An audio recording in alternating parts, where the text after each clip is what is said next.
सांवेर उपचुनाव की तैयारियों को लेकर प्रशासनिक तैयारियां जारी है। इंदौर कलेक्टर और डीआईजी ने मतदान से पहले की तैयारियों को मीडिया से रूबरू करवाया। देखिए इस रिपोर्ट में। सांवेर उपचुनाव को लेकर प्रशासन ने ज्यादातर तैयारियां पूर्ण कर ली हैं। कलेक्टर मनीष सिंह ने स्टैंडिंग कमेटी की बैठक लेकर चुनाव को लेकर चर्चा की। बैठक में नाम वापसी, बैलेट पेपर सहित ईवीएम मशीन को लेकर जानकारियां साझा की गईं।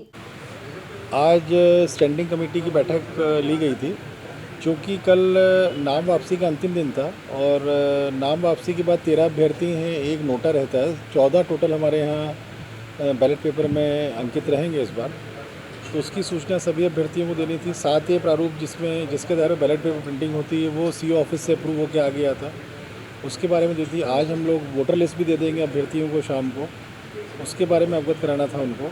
और साथ ही साथ मॉडल कोड ऑफ कंडक्ट और एक्सपेंडिचर को लेकर के विस्तृत डिटेल्स हम लोगों ने बतलाए हैं, स्पेशली एक्सपेंडिचर को लेकर के, क्योंकि जो एक्सपेंडिचर की मॉनिटरिंग है बड़ी स्ट्रिक्ट रहती है। बहुत सारे उसमें माइक्रो डिटेलिंग होती है, बहुत सारे उनको अलग अलग तरह के डे टू डे एक्सपेंडिचर के मद का एक अलग रजिस्टर रहता है, बैंक रजिस्टर अलग रहता है, कैश रजिस्टर अलग रहता है।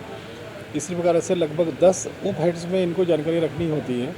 ये कैंडिडेट भी रखता है, पैरेलली हम लोग भी शेडो रजिस्टर में और रिकॉर्ड ऑफ एविडेंस में जो हम लोगों की टीम्स अलग अलग जगह से जाके कैप्चर करके लाती हैं, हम लोग उसमें भी अंकित करते हैं। तो इसके बारे में डिटेल इन लोगों को बतलाना था, उसके बारे में पूरा अवगत कराया।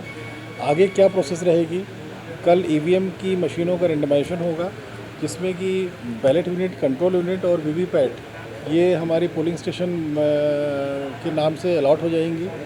22 से इनकी कमीशनिंग चालू होगी। कमीशनिंग से तात्पर्य ये है कि सभी ईवीएम मशीन प्रॉपर्ली वर्क कर रही हैं कि नहीं कर रही हैं, उसमें बैलेट पेपर लगेगा, उनमें टेस्ट वोट होगा। कमीशनिंग के दौरान हर एक अभ्यर्थी के बटन को दबा के चेक किया जाएगा कि वीवीपैट में सही स्लिप कट रही कि नहीं कट रही। वीवीपैट में सिंबल लोडिंग होगी और इसी के बाद पॉलिटिकल पार्टीज़ की उपस्थिति में की गई कमीशनिंग के बाद उनकी सहमति से उनके द्वारा चयनित किए गए 5% पोलिंग स्टेशंस पे 1000 वोट का मॉक पोल होगा। ये सैंपल चेकिंग होती है। इसके बाद फिर पुनः ये मशीनें अपने अपने स्लॉट में पोलिंग स्टेशन वार स्ट्रांग रूम में रख दी जाएंगी। मेरे ख्याल से 3 से 4 दिन में प्रक्रिया 22 से शुरू होकर ये समाप्त हो जाएगी। स्ट्रांग रूम में मशीनें वापस चली जाएंगी।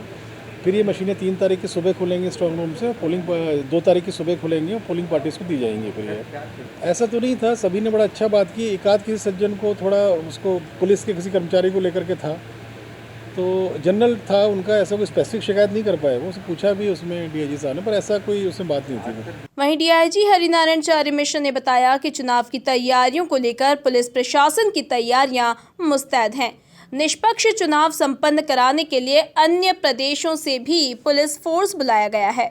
ज़्यादा से ज़्यादा मतदान का प्रतिशत हो, इसके लिए लगातार पिछले दिनों एक अभियान चलाया गया और इसमें भी कलेक्टर साहब ने जितने तरीकों की बात की, चाहे 24 घंटे से पहले उसका सैनिटाइजेशन किया जाना, पूरी तरीके से वहाँ पे मतदान के समय थर्मल स्कैनर्स का प्रयोग किया जाना, लोगों को मास्क दिया जाना, इन सारे चीज़ों का उद्देश्य ये है कि सभी लोग किसी भी तरह का पूर्वाग्रह न रखें, किसी भी तरह के कोविड को लेकर के मतदान में जाने से उनके मन में किसी भी तरह की कोई आशंका हो।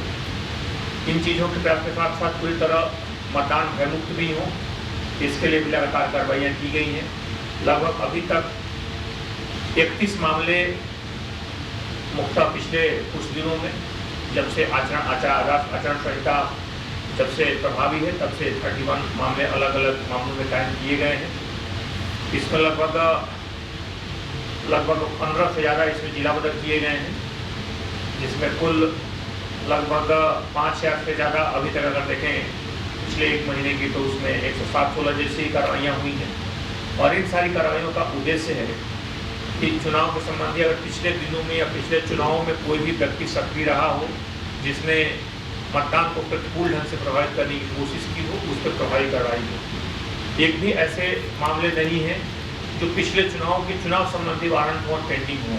किसी विधानसभा संबंधित कोई भी वारंट उस विधानसभा क्षेत्र में पेंडिंग नहीं है, या फिर उस विधानसभा संबंधित किसी भी पिछले विधानसभा से जुड़ा हुआ कोई भी मामला पुलिस के पास विवेचना में लंबित नहीं है, उस पर प्राथमिकता से कार्रवाई की गई है।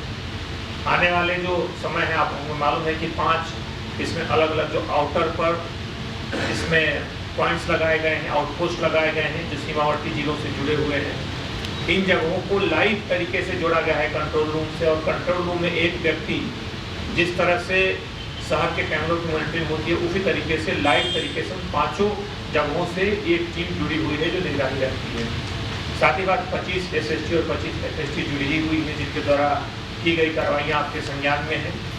इंदौर जिले में आने वाली सांवेर विधानसभा सीट पर 3 नवंबर को मतदान होगा। ऐसे में पुलिस प्रशासन पर निष्पक्ष मतदान कराने की जिम्मेदारी है, जिसको लेकर प्रशासन सतर्क है ताकि शांतिपूर्ण मतदान संपन्न कराया जा सके।